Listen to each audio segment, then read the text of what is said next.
예, 하나님 말씀 사도행전 5장입니다. 신약성경 194쪽.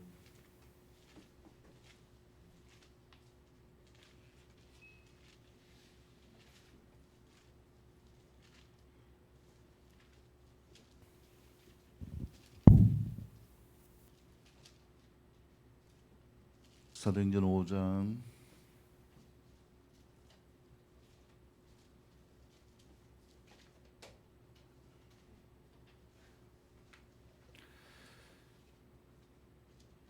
1 방금 영상에서 본 것처럼 우리의 믿음은 하나님과 동행하는 실제임을 믿을 수 있기를 축복합니다. 그래서 우리의 믿음의 출발은 주님을 향하여 내어딛는 걸음은 우리의 입술의 고백을 통하여서 마음의 결단을 통하여서 출발이 되어지지만은 진정한 믿음의 출발은 어디에서부터 시작되어지는가? 옆에 분을 축복합니다. 주님을 만나서는 삶이 될 수 있기를 바랍니다. 할렐루야. 진정한 믿음의 삶의 영역은 내가 주님을 만나고 주님과 동행하는 삶이 되어지는 것이죠. 아이들이 보면은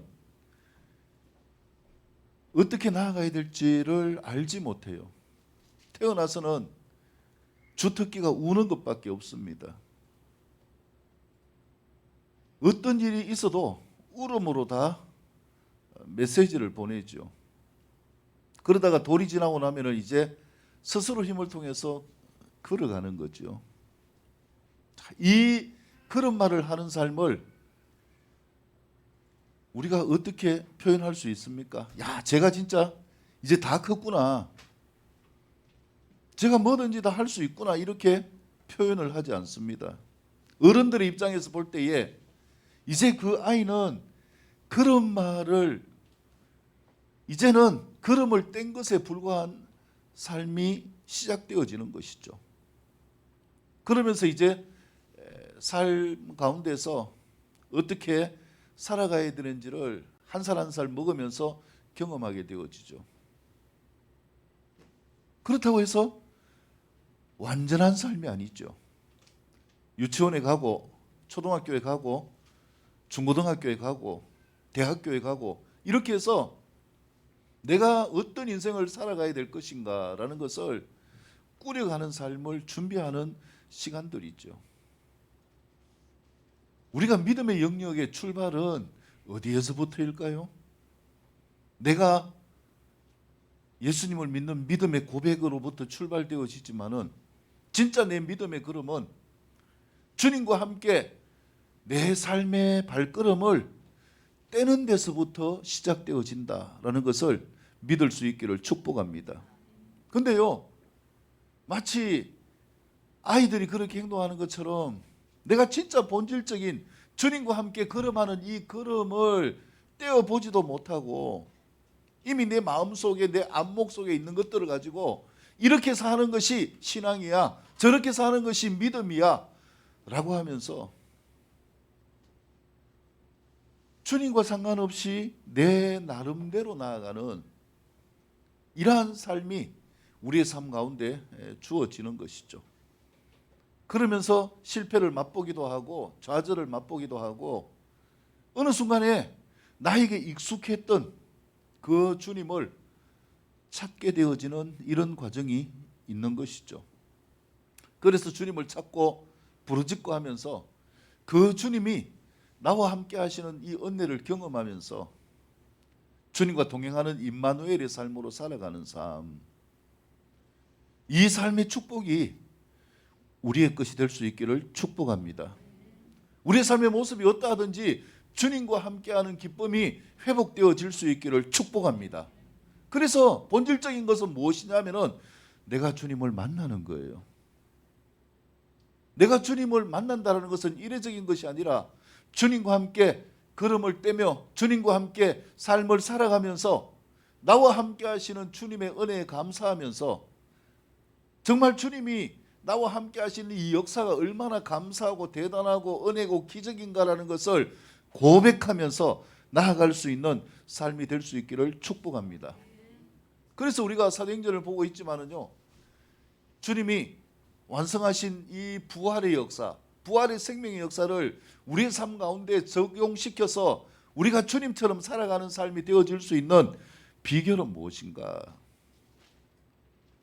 수도 없이 말씀드렸지만은요, 우리의 노력은 이 부분들을 이루어갈 수 있는 걸음을 떼는 것조차도 할 수 없다라는 것이죠. 그래서 필요한 것이 무엇인가? 주님과 함께하는 이 삶을 위하여서 하나님이 우리 안에 오신 거예요. 할렐루야. 하나님이 성령으로 우리 안에 임하셔서 우리와 함께 하시는 역사.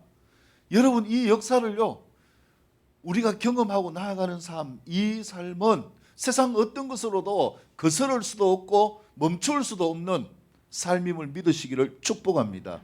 그래서 우리의 삶은 예수님을 믿는다는 것은 나와 함께 하시는 주님이 일하시는 삶이다.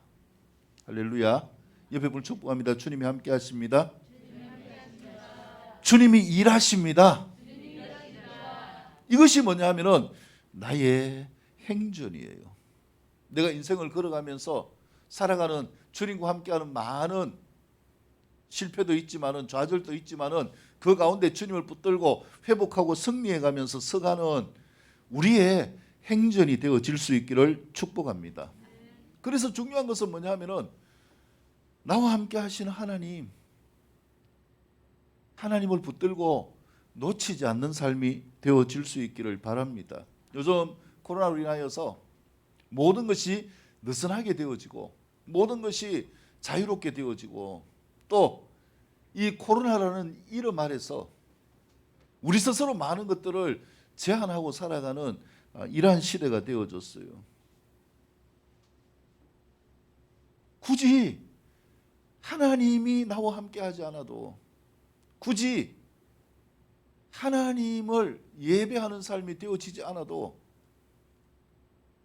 별로 삶에 타격이 없고 걱정이 없고, 어떤 분들은 오히려 이게 내 삶의 정답인 줄 알았는데 오히려 이것이 나에게 거추장스러운 것이었구나, 그렇 오해하면서 나아가는 이러한 가운데서 우리의 삶을 안주시켜서는 안 된다라는 것입니다.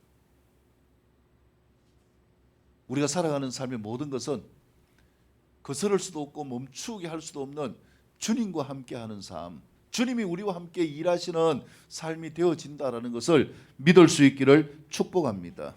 자, 근데 문제는 뭐냐 하면은 주님을 외면하는 이 삶 가운데에서 익숙해져서 이제는 주님이 없어도 내가 어떤 것을 꾸려가는 데 있어서 불편함이 없는 삶이 되어졌다. 어떤 분들은 그 가운데서 기쁨과 자유를 누리며 사는 삶도 있는 거예요. 이것이 정답이 아니라 우리의 삶이 주님과 함께하는 삶, 이 필수적인 삶을 놓치지 마시기를 바랍니다.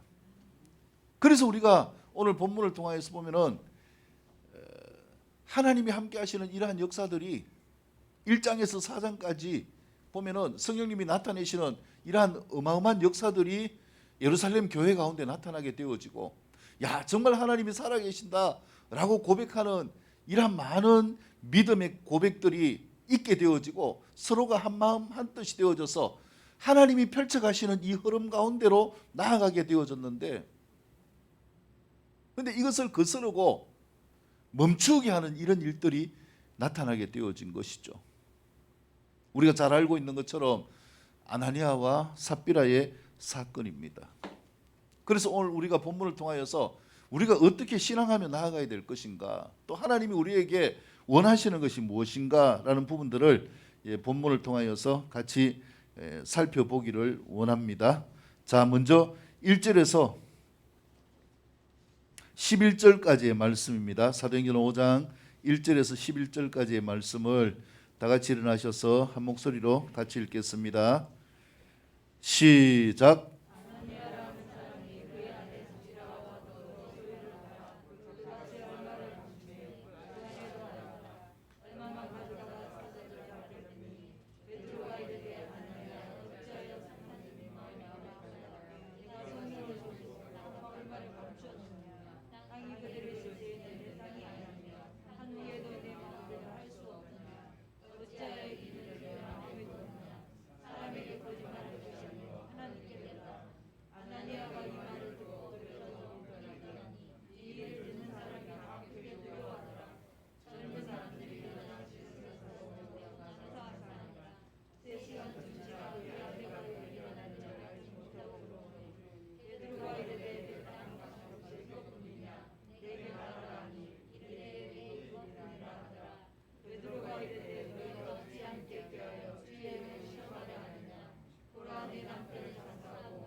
아멘.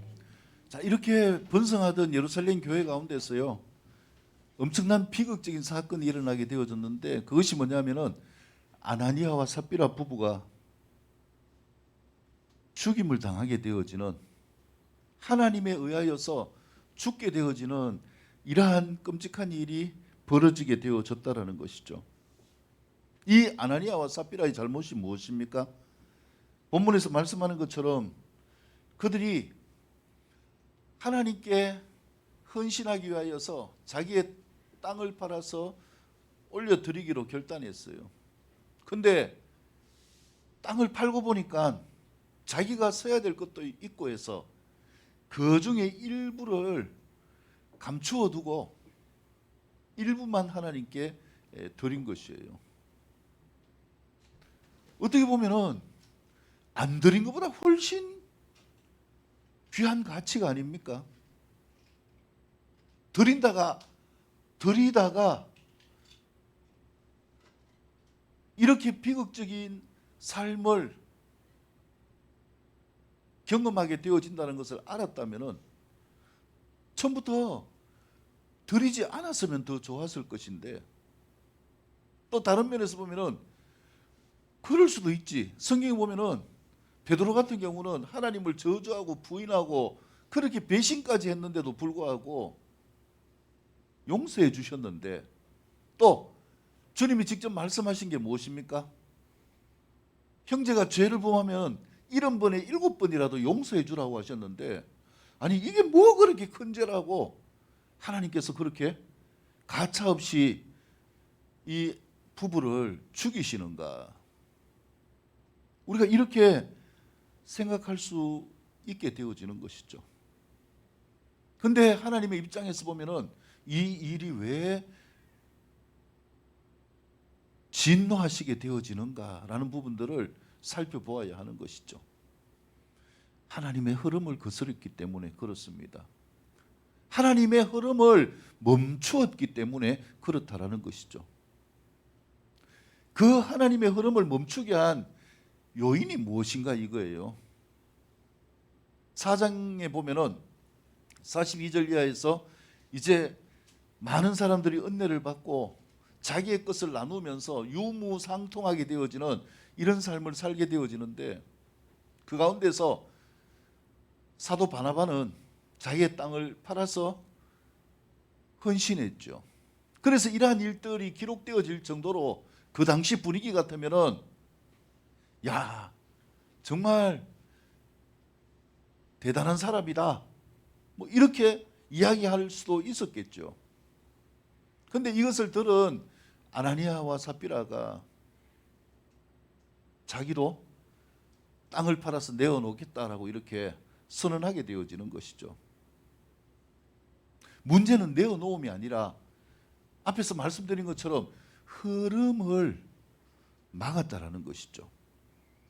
성경에 보면은 이러한 흐름을 깨뜨리는 부분에 대해서 하나님이 용서하지 않으시는 부분을 볼 수 있는 거예요. 이스라엘 백성들이 이제 가나안으로 들어가게 되어질 때에 그 가운데서 결정적인 역할을 하는 자들이 있어요. 민수기 14장에 보면은 12명의 정탐꾼을 하나님이 보내는데, 하나님의 흐름을, 하나님 안에서 기뻐하는 마음을 완전히 무너뜨리게 하는 이런 사건이 나타나죠. 그게 뭡니까?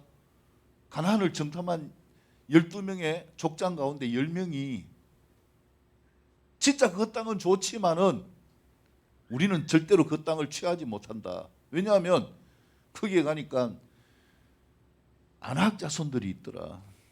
골리앗과 같은 이런 거대한 거인족들이 있는데 우리가 거기 들어가서 무슨 수로 그들을 이긴단 말이냐. 우리는 그들의 밥이다. 이렇게 이야기하는 순간 온 백성들이 절망하면서 하나님을 향하여 원망하며 밤새 울었더라. 이렇게 말씀하고 있어요. 이것은 뭐냐 하면은 하나님의 말씀을 꺾어 놓는 거예요. 여러분, 하나님이 하시면 된다라는 것을 믿을 수 있기를 축복합니다. 이 흐름을 깨는 것은 그 어떤 것도 다 하나님의 것이 아니라는 거예요. 그래서 이스라엘 백성들이 그것을 인해서 하나님을 원망하고 하나님으로부터 징계를 받게 되어지는 것이 무엇이냐? 40년 동안 광야를 돌면서 광야 생활을 해야 된다라는 것입니다. 그러고 난 다음에요, 뒤에 16장에 가면은 또 다른 사건이 벌어져요. 이 백성들의 마음이 다운되어져 있는 그 마음을 대변하여서 모세를 향하여서 따지는 자들이 있었습니다. 고라와 다단과 아비람의 족장들이죠. 우리를 여기까지 데리고 와가지고 사기치는 거냐 뭐냐? 왜 우리를 이 광야에 데리고 와서 죽게 만드느냐? 지금까지 참았던 것들을 이야기하면서 모세를 향하여서 원망하고 하나님을 대적하게 되어지는 것이죠. 그로 인하여서 땅이 갈라지고 불이 나와서 죽게 되어지는 이러한 일들을 볼 수 있는 것입니다. 아나니아와 삽비라가 하는 이 행동의 문제가 무엇인가 라는 부분들을 우리가 생각해 볼 때에 하나님의 뜻을 거스렸다라는 것이죠. 무엇으로 거스렸습니까? 믿음으로 나아가는 것이 아니라, 흐름을 따라서 나아가는 것이 아니라 자기 자신의 유익과 영화를 위하여서 나아가는 이 걸음이 비극의 출발이었습니다. 여러분, 우리가 예수님을 믿는 믿음의 목적이 무엇입니까? 왜 예수님을 믿나요? 처음 어린아이와 같을 때는 눈에 보이는 것들을 다 내 것으로 취하고 싶습니다. 아이들에게는 분별이 없어요. 그래서 마트에 가면은요, 자기가 마트 주인인 것 같이 행동을 해요. 이것도 가지고 저것도 가지고, 이것도 끄집어내고 저것도 끄집어내고, 그게 다 자기 게 됩니까? 그래서 1차적으로 누가 말리는가? 엄마 아빠가 말립니다. 말리고 그래도 자기가 가지고 싶은 걸 가지고 나와요. 근데 이제 최종적으로 또 계산하기 전에 또 한 번 제지를 당하고 울음을 터뜨리기도 합니다. 내가 가지고 싶은 모든 것이 하나님 안에서 가능하다라는 것을 경험하게 하는 것, 이게 어린아이의 신앙의 모습이에요. 그래서 내가 하나님을 향하여 나아가게 되어질 때에 내가 가지고 있는 어떤 것을 통하여서 하나님을 향하여 구하여도 하나님이 들으시는 이 은혜를 주시는 거예요. 근데요,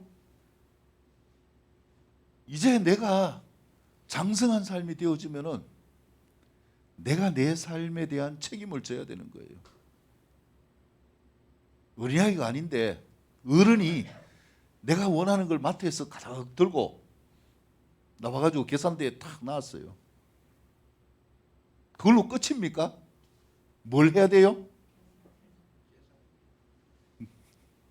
계산을 해야 갖고 나올 수 있잖아요. 내가 그 가지고 나오는 물건에 대한 무엇을 지불해야 됩니까? 대가를 지불을 해야 가지고 나올 수 있게 되어지는 것이죠. 우리가 믿음의 영역에서도 마찬가지입니다. 하나님 안에서 우리가 원하는 것들이 있다면은 그 대가를 지불해야 그것에서 믿음의 역사가 나타나게 되어지는 것이죠. 그래서요, 신앙 안에서의 삶 가운데에서 이해할 수 없는 것, 아니 내가 지금 이거 필요한데 자꾸 믿음을 써라. 도대체 어떻게 믿음을 써야 되나요? 이 대가를 지불하는 삶의 모든 것은 이미 다 먼저 값을 치르신 분이 계셔요. 누구십니까? 예수 그리스도. 그래서 우리가 모든 것을 다 예수님의 이름으로 구하는 것입니다. 예수님의 이름으로 구할 때에 하나님께서 우리에게 필요한 분량에 따라서 그것을 허락하시는 은혜, 이 은혜 가운데서 자유할 수 있기를 축복합니다. 아나니아와 삽비라는요, 인기를 얻고 싶은 거예요. 다른 사람들처럼 자기도 인정을 받고 싶은 거예요. 바나바처럼 박수를 한번 받고 싶은 거예요. 그래서 나도 땅을 팔겠습니다, 이렇게 이야기를 했는데, 팔고 보니까 자기도 할 게 많은 거예요. 이것도 해야 되고 저것도 해야 되고 손들은 게 후회가 되기도 하고, 그래서 이제 일부를 감추어 두고 일부를 가지고 하나님께 내어놓은 것이죠. 근데 하나님은요, 공의의 하나님이시기 때문에, 거룩하시기 때문에 속여진 그 부분들을 원치 않으셔요. 그래서 베드로를 통하여서 말씀하는 겁니다. 그게 뭐냐면은, 아나니아, 어찌하여 사단이 내 마음에 가득하여서 네가 성령을 속이고 땅값 얼마를 감추었느냐.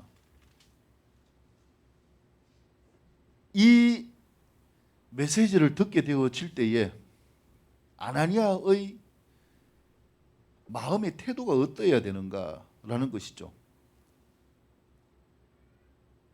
하나님을 속이고 하나님 앞에 거짓되어진 이러한 것들에 대해서 무엇할 수 있어야 되는가, 이것을 돌이킬 수 있는 기회를 가져야 되는 것이죠. 그래서 베드로가 이 말을 할 때에 아나니아의 행동이 무엇이었습니까? 어떻게 해야 됐습니까? 자기의 잘못을 하나님께 고백해야 되는 것이죠. 하나님, 내가 이렇게 해서 이렇게 되어졌습니다. 근데 이러한 행동이 없게 되어졌다라는 것이죠. 인기는 얻고 싶고 인정은 받고 싶고, 근데 뭐가 없었는가? 그 돌이킬 수 있는 이 방편이 그의 마음속에서 발동하지 않았는 게 문제라는 거예요. 기억나십니까? 사도행전 2장에서 이스라엘 백성들이 베드로의 설교를 듣습니다. 들으면서 보니까 자기들이 예수님을 십자가에 못 박혀 죽인 장본인들이거든요. 이 말씀에 마음이 탁 찔리면서 그들이 베드로에게 어떻게 이야기했습니까? 우리 마음이 찔리는데 그러면 도대체 어찌해야 됩니까? 우리가 어찌할꼬? 이렇게 베드로를 향하여서 이야기하게 되어지는 거죠. 그럴 때 베드로가 이야기한 게 무엇입니까? 회개하고 성령을 선물로 받아라. 아나니아에게 필요한 것이 무엇입니까? 마음에 찔려서 회개하고 하나님이 이끄시는 대로 나아가는 이 삶이 필요한데, 그것이 아니라 내가 주인 되어져서 하나님을 속이고 사람들을 속이고 자기를 드러내고 높이려고 하는 이것이, 이런 죽음이라는 엄청난 큰 비극을 가져올 줄 몰랐다라는 것이죠. 그리고 난 다음에 부인이 삽비라가 또 3시간이 지나서 들어오게 되어집니다. 그때에 베드로가 또 이야기하지요. 그 땅판 값이 이것뿐이냐, 내게 말하라 할 때에 예, 이것뿐이라, 이렇게 대답을 한 거죠. 그 마음속에도 발동되어져야 될 것이 있는데, 그것이 무엇입니까? 하나님의 영이 발동되어져야 되는 것이죠. 그래서 회개하고 회복할 수 있는 이런 기회를 가질 수 있어야 되는데, 이 찬스를 놓쳐버리게 되어지는 안타까움을 볼 수 있게 되어지는 것이죠.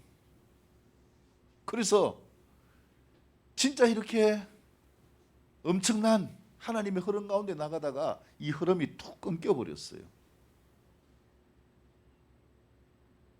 하나님의 역사를요, 우리가 가로막아서는 안 되는 것이죠.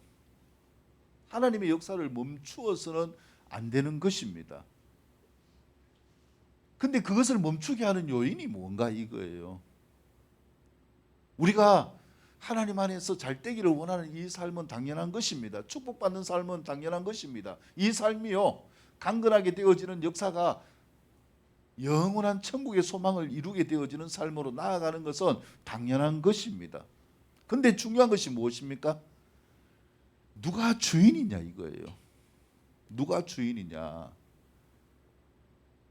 내가 주인이 아니라 주님이 주인됨을 인정하고 나아가는 삶, 이것이 믿음의 삶이 되어진다라는 것을 교훈하고 있는 것이죠. 옆에 분 축복합니다. 내 인생의 주인은 주님이십니다. 내 인생의 주인은 주님이십니다. 할렐루야. 예, 그래서 주님이 이끌어가시는 이 삶을 방해하고 속이게 되어지는 이러한 부분들에 대한 하나님의 진노하심이 나타나는 안타까운 역사를 보게 되어지는 것이죠. 이런 끔찍한 역사가 있게 되어질 때에, 자 11절 말씀 보면은 온 교회와 이 일을 듣는 사람들이 다 크게 뭐하였다고요? 두려워하였다. 오히려 이것을 계기로 해가지고요, 하나님을 두려워하면서 새로운 부흥의 역사로 나아가게 되어지는 것을 볼 수 있습니다. 그래서 모든 사람들이 크게 하나님을 두려워하였다. 이것이 우리에게 필요한 자세이죠. 옆에 분 축복합니다. 겸손합시다. 하나님을 경외합시다. 할렐루야. 겸손하게 하나님을 경외하는 삶의 자리에 서게 되어졌다라는 것이죠. 우리의 삶 가운데 많은 위기가 오게 되어지고 많은 힘듦이 오게 되어지고, 때로는 내가 왜 이런 일을 당해야 되지? 라고 하는 이런 엄청난 한계와 절망 가운데 설 수도 있습니다. 그런데 그때에 우리에게 필요한 게 뭔가? 여러분, 절대로 하나님을 원망하지 마시기를 바랍니다. 하나님을 원망한다고 답이 나오면요, 원망을 하든지 싸우든지 하면 되는데, 성경을 보세요. 거기에서는 답이 없어요. 오히려 하나님을 원망하면 할수록 그 인생이 더 꼬이게 되어지고 더 광야를 뺑뺑 돌게 되어집니다. 우리가 하나님을 이길 수 있나요? 많은 사람들이 하나님을 무시하고 외면하고 하나님 없이 살아가게 되어지는데, 성경은 분명히 거기에 대해서 약속을 하고 있죠. 반드시 그 대가를 당하게 되어지는 심판이 있다라고 말씀하고 있는 것이죠. 그래서 우리의 삶은 하나님을 대적하고 살아가는, 하나님의 역사를 거스르고 멈추게 하는 이 삶이 아니라 하나님과 동행하는 삶이 되어져야 되는 것이에요. 하나님과 동행하게 되어지면은 하나님께서 깨닫게 하십니다. 기회를 주십니다. 찬스를 주십니다. 내가 아무리 잘못해도 그것을 회복할 수 있는 은혜 또한 주시는 것입니다. 그래서 우리의 중요한 것은 나의 위치와 본분을 아는 것인데, 하나님이 계시고 내가 있는 삶, 이 삶이 정답이다. 할렐루야. 많은 이 과학적인 것들을 통하여서요, 사람이 하나님께 도전하는 시즌이 되어졌어요. 근데 한번 보세요. 얼마나 이게 이 천체가 돌아가는 게 대단합니까? 뭐 하루 이틀이 아니잖아요. 우리가 살면서 경험한 것도 몇십 년씩, 이 대단한 거 아닙니까? 때로는 뭐 태풍이 좀 와서 피해가 있고 그렇기는 하지만, 그래도 보면은 안전하게 이 운행되어지는 이 지구를 보면은 놀랍지 않습니까? 이걸 우리가 어떻게 제어하거나 어떻게 간섭할 수가 있나요? 인간이 어떤 과학적인 것을 가지고 이것을 거스러 갈 수가 있나요? 성경에서 말씀하는 모든 것은 하나님이 창조하셨고 하나님이 이 세상 모든 것을 주관하신다라고 분명히 말씀하고 있습니다. 그렇다면 내 인생의 주관자는 누구인가요? 우리의 인생의 주관자는 내가 아니라 주님이시라는 거죠. 아나니아와 삽비라의 이 끔찍한 비극은 무엇인가? 내 인생의 주인이 누구라고 생각했습니까? 나라고 생각한 거예요. 내가 내 인생의 주인이 나니까 뭐 내 마음대로 해도 된다라는 거죠. 하나님을 무시하고 하나님을 속여도 되고, 그 다음에 지금 이 흐름이 어떤 가운데 있든지 상관없이 내 뜻대로 하면 된다라고 생각하는 이러한 부분들이 결국 비극을 가져오게 되어진 것을 보게 됩니다. 여러분, 우리가 살아가는 삶의 모든 것을 하나님의 관점으로 볼 수 있기를 축복합니다.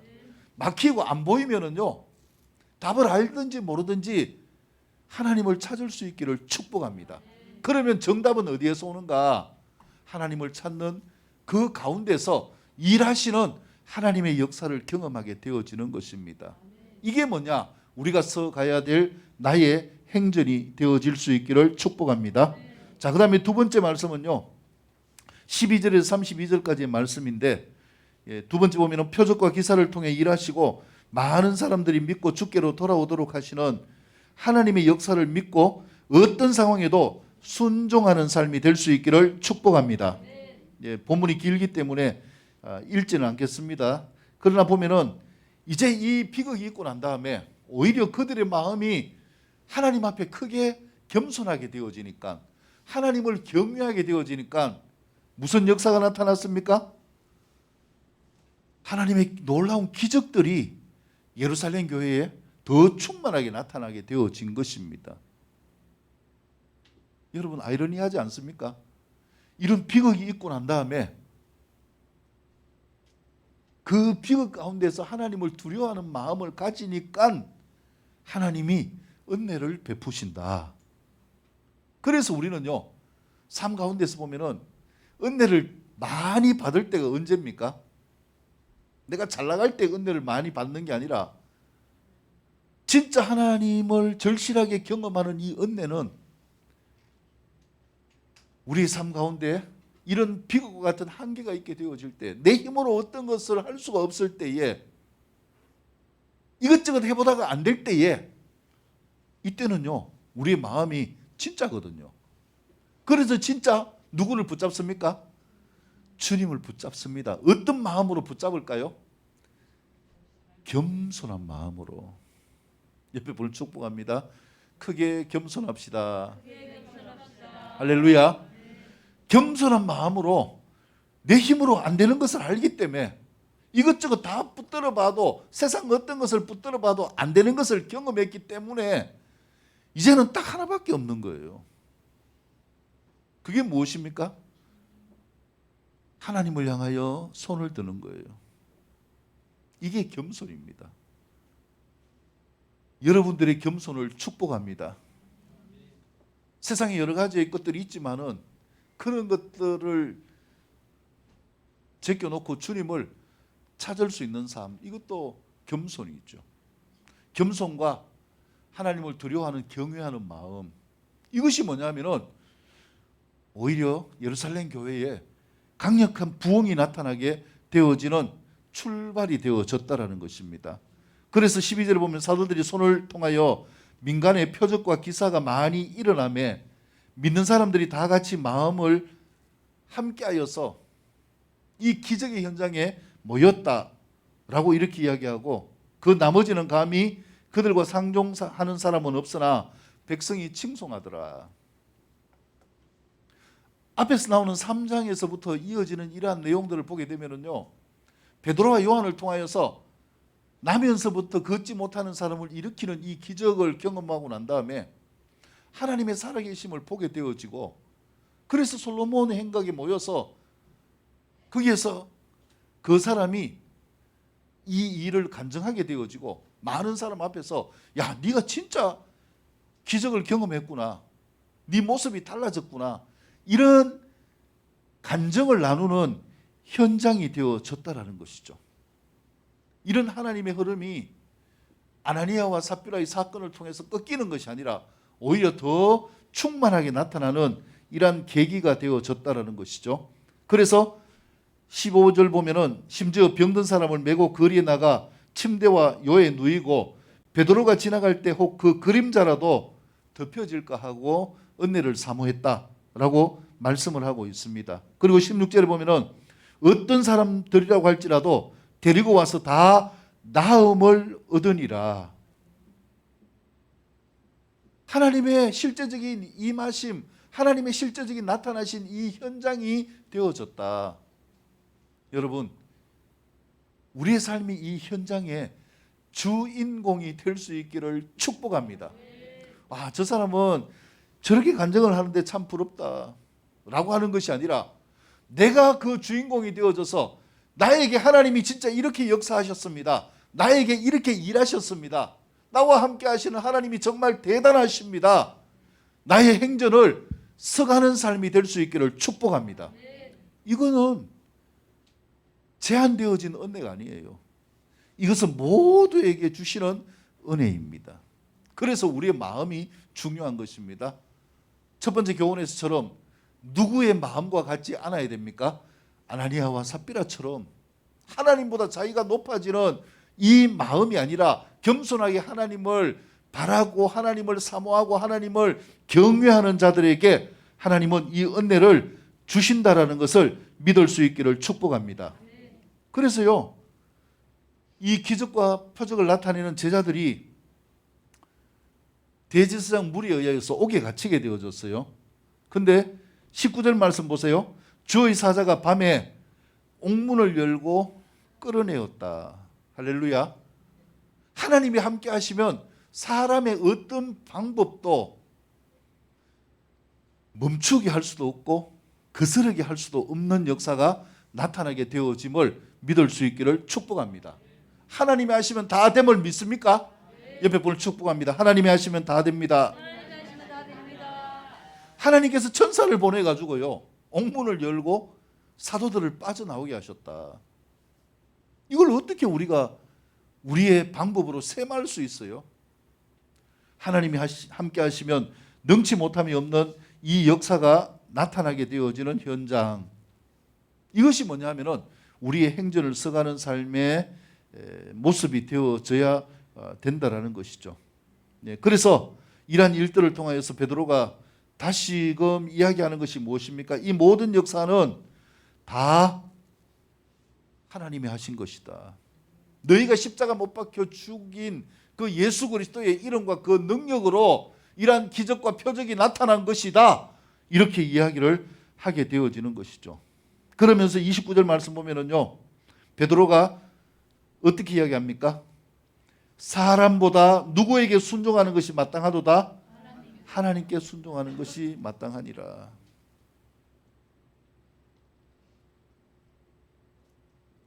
아나니아의 패착이 무엇인지 이해가 가십니까? 아나니아는 누구에게 인정을 받으려고 했어요? 사람에게 인정을 받으려고. 그래서 사람에게 인정을 받으려고 하다 보니까 누구를 속이게 되어졌는가? 하나님을 속이게 되어진 것이죠. 우리의 삶은요, 누구에게 인정받는 삶이 되어져야 되는가? 우리의 생명을 주관하시는 하나님께 인정받는 삶이 될 수 있기를 축복합니다. 이 삶이 되어질 때에 우리의 삶의 모든 것이 다 형통하게 되어지는 역사로 나타나게 되어진다라는 것이죠. 이 일을 위하여서 32절 말씀 보면은 우리는 이 일의 증인이요 하나님이 자기에게 순종하는 사람들에게 주신 누구를 통하여서요? 성령을 통하여서 하나님의 역사를 나타내신다라는 것을 말씀하고 있는 것입니다. 그래서 우리는 하나님께 순종하고 내 삶의 모든 것을 하나님께 걸고 나아가기만 하면은 하나님이 거스를 수도 없고 멈출 수도 없는 주님이 일하시는 역사를 내 삶 가운데 나타내신다라는 것을 믿을 수 있기를 축복합니다. 그래서 말씀은요, 실제 가운데 적용하는 것입니다. 내 삶에 문제가 있고 힘듦이 있고 막혀 있는 것들이 있고 알아야 될 것이 있고 해결해야 될 것이 있고 이걸 가지고 사람의 방법으로 이렇게 보고 저렇게 보고 이 방법 저 방법 써보고 안 돼가지고 주님을 찾는 삶이 되지 마시기를 바랍니다. 어차피 내 인생의 모든 것은 내 스스로 할 수 있는 것이 없기 때문에 하나님 안에서 모든 것이 가능하다는 것을 믿고 모든 것을 하나님이 이끄신 대로 나아가는 삶이 되어질 수 있기를 축복합니다. 그래서 우리는 하나님께서 이끌어 가시는 이 삶에 순종하는 삶이 필요한 것입니다. 알고 순종하면 얼마나 좋겠어요. 근데 우리가 뭐 얼마나 알겠어요? 한치 앞을 내다보지 못하는 게 인간인데, 만약에요 아나니아와 삽비라가 이 땅 판 것을 속인 것 때문에 잠시 후에 죽는다는 걸 알았더라면, 3시간 후에 그 부인이 죽는다는 걸 알았더라면 거짓말을 할까요? 하나님을 속일 필요가 있을까요? 당연히 속이지 않겠죠. 우리가 주인 되면은 누가 보이지 않는가? 하나님이 보이지 않아요. 근데 하나님을 붙들면 내 앞길이 보이지 않아도 나와 함께 하시고 일하시는 주님의 역사를 경험하게 되어집니다. 이 하나님께 우리의 삶을 드리면서 나아갈 수 있는 삶이 될 수 있기를 축복합니다. 자, 마지막 세 번째 교훈입니다. 33절에서 42절까지의 말씀을 다 같이 읽도록 하겠습니다. 33절에서 42절 말씀입니다. 같이 읽습니다. 시작.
아멘.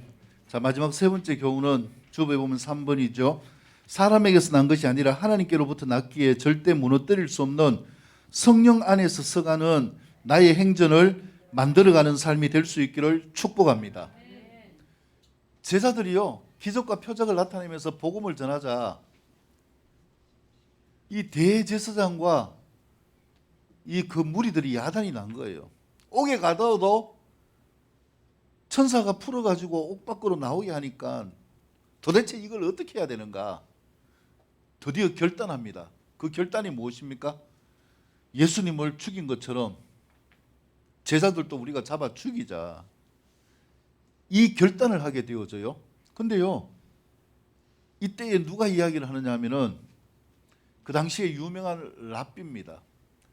가말리엘 학파의 수장인 이 가말리엘이 나서서 한마디 하는 겁니다.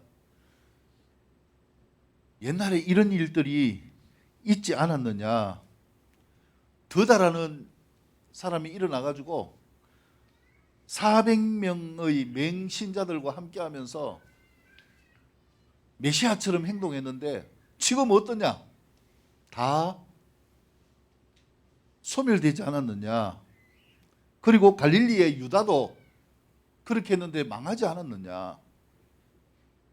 이렇게 이야기를 하면서 그 다음에 중요한 말을 하는 거예요. 그것이 무엇입니까? 사람에게서 났으면 그것이 무너질 것이지만 만일 하나님께로부터 났으면 너희가 무너뜨릴 수 없겠고 도리어 하나님을 대적하는 자가 되는 것이다. 그래서요, 우리 믿음의 모든 역사 가운데서는 뭐가 중요한 것인가? 출처가 중요한 것입니다. 내가 하는 일, 내가 하는 계획이 누구로부터 났느냐? 하나님의 계획 가운데서 하나님께서 나에게 주신 것이냐? 아니면은 내가 임의대로 내 욕심대로 한 것이냐. 여기에서 벌써 성패가 갈라지는 거예요. 내가 계획하는 것이 사람에게서 났으면, 나의 계획으로 났으면 그것은 벌써 시작도 하기 전에 뭐가 났는 것입니까? 결론이 난 것이에요. 그것은 뭐 할 수밖에 없습니까? 무너질 수밖에 없는 거예요.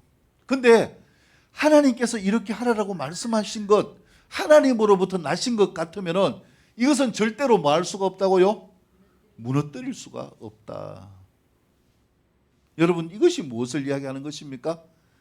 어떤 일을 할지라도 그 일을 하기 전에 무엇을 하고 하라는 것입니까? 기도하고 할 수 있기를 축복합니다. 하나님께 결제를 맡고 할 수 있기를 축복합니다. 그래서 중요한 것은요, 그 통로가 어떻게 이루어지는 것인가라는 거예요. 이 시각에서 보면은요, 아나니아와 삽비라의 죽음의 원인을 우리가 알 수가 있는 거잖아요. 내가 땅을 팔아서 바치고 사람들에게 인정을 받고 인기를 얻겠다. 이 마음은 결국 누구에게서 난 것이라는 거예요? 하나님이 주신 것이 아니라 누구의 마음입니까? 나의 마음이에요. 나의 마음으로부터 출발되어지는 이 부분들은요, 결국은 무너질 수밖에 없다라는 거예요. 그래서 우리는 어떤 것을 하든지 그것이 하나님께로부터 난 삶이 될 수 있기를 축복합니다. 그래서 내가 어떤 것을 하기 전에 먼저 뭐 해야 됩니까? 반드시 기도하십시오. 반드시 하나님께 구하고 기도하면은 하나님이 거기에 대한 답을 주시고 출발할 수 있기를 축복합니다. 그러면요, 그 일이 잘못되어져도 괜찮아요. 실패해도 괜찮아요. 무너져도 괜찮아요. 그때는 모르지만은요, 지나보세요. 반드시 그것을 통하여서 하나님의 놀라운 계획이 나타납니다. 하나님의 기적이 나타납니다. 무너뜨렸다 싶지만은 나중에 어떻게 됩니까? 하나님이 하신 그 일들의 결과가 삶의 실제 가운데 나타나게 되어지는 거예요. 그래서 어떤 사람은 하나님을 믿고 기도하면서 어떤 것을 했는데 모든 게 다 엉망이 되어졌어요.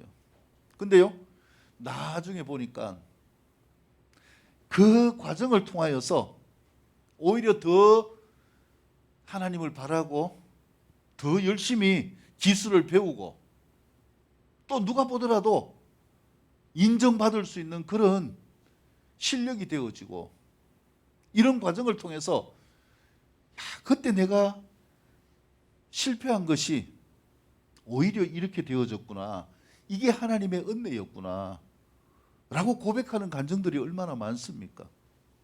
그 순간에는요, 보이지 않기 때문에 힘이 들어요. 왜 하나님이 이렇게 했습니까? 하나님이 살아계신다면 왜 이걸 무너뜨립니까? 안 되게 하십니까? 이렇게 절망하지만은요, 하나님으로부터 난 것은 절대로 무너지지 않습니다. 이게 뭐냐? 거스를 수도 없고 멈추게 할 수도 없는 주가 일하시는 삶의 역사입니다. 하나님은요, 이 역사를 세워가시기를 원하셔요. 그런데 우리 입장에서는요, 그럼 하나님 알까 알게 해주시고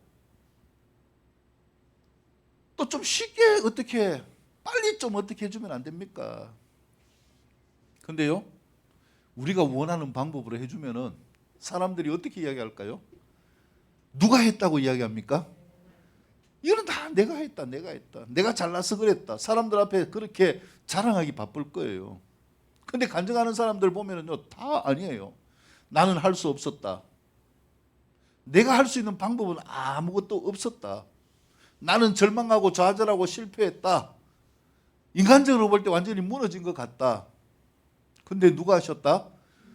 하나님이 하셨습니다. 하나님이 사람을 붙여주셔서 하고, 하나님이 찬스를 주셔서 하고, 하나님이 기회를 주셔서 이 일을 하게 하셨습니다. 하나님은 살아계십니다. 이 고백을 받기 위하여서 하나님은 일하십니다. 그래서요, 이 선택은 누구의 몫이냐? 우리의 몫입니다. 내가 계획을 하고 내가 모든 것을 작정을 하고 그 일들을 내가 꾸려가면서 실패하면서 하나님을 원망하는 삶이 되지 마시기를 바랍니다. 애초부터요. 그것은 실패하게 될 수밖에 없어요. 누가 개입하지 않기 때문에, 하나님이 개입하시지 않았기 때문에 그래요. 그리고 어떤 분들은 출발은 내가 마음대로 놓고 하다 보니까 안 되니까 누구를 찾습니까? 하나님을 찾습니다. 하나님 이거 땜빵 해주세요. 이거 땜빵 해주세요. 하나님을요, 그런 땜빵의 도구로 사용하지 마시기를 바랍니다. 내 인생의 주인이 누구십니까? 나의 구원자가 누구십니까? 나의 생명의 주인이 누구십니까? 나의 그리스도가 누구십니까? 나의 하나님이 누구십니까? 내 삶을 이끌어 가시는 분이 누구십니까? 우리가 예수님을 믿는다는 것은요, 이 모든 질문을 이렇게 저렇게 저렇게 해도 그 질문의 정답은 하나입니다. 하나님입니다. 그렇다면요, 내 일의 모든 것을 다 누구의 이름으로 하십시오? 하나님의 이름으로 하시기를 축복합니다. 복잡하고 어렵게 생각하는 것이 아니라 내가 작은 것 하나 할 때도 기도하고 하나님의 뜻을 구하고 하면 됩니다. 그래서 우리는요, 뭐 할 때까지 하나님께 우리의 삶을 맡깁니까? 밥 먹을 때까지. 여러분, 우리가 밥 먹을 때 세상 사람들 볼 때 예수 믿는 삶의 차이가 뭡니까? 뭐 하고 밥 먹습니까? 기도하고 밥 먹잖아요. 어떻게 보면은 사람들에게 내가 예수 믿는 것을 나타내는 표시이기도 하지만은요, 여러분, 내가 먹는 것을 위해서 기도한다. 이거는 무엇입니까? 내 먹는 것을 누구에게 맡긴다라는 거예요? 하나님께 맡기는 거예요. 그러면 하나님이 먹는 것을 끊어지지 않도록 해 주실 것입니다. 먹는 것을 통하여 건강하게 해 주실 것입니다. 하나님이 내 삶을 이끌어 가시는 출발은 반드시 하나님으로부터 출발되어지는 삶이 되어질 때에 하나님은 모든 것이 다 형통하게 만들어 가십니다. 그래서 실제적으로요, 무너질 것 같던 이 초라한 갈릴리 출신 제자들의 이 모임이요, 커졌어요. 베드로가 설교하니까 3,000명, 5,000명이 회개하고, 그 당시에 어마어마한 성도들이 모이는 교회가 되어졌어요. 또 계속 말씀을 드리겠지만요, 핍박이 있고 흩어지기도 합니다. 근데요, 그때로부터 250년 정도가 지난 후에 어떻게 됩니까? 기독교가 로마의 국교가 되어집니다. 그 당시에 세상의 지배자가 누굽니까? 로마잖아요. 어마어마한 이 역사가 나타나게 되어지는 이유가 무엇인가? 한번 따라할까요? 하나님의 역사는 거스를 수도 없고 멈출 수도 없는 주가 일하시는 역사입니다. 할렐루야. 여러분, 이 역사를 믿습니까? 이 역사를 믿고 하나님을 붙들고 살아가는 삶, 이 삶이 우리의 모습이 될 수 있기를 축복합니다. 하나님께 영광을 올려드립니다.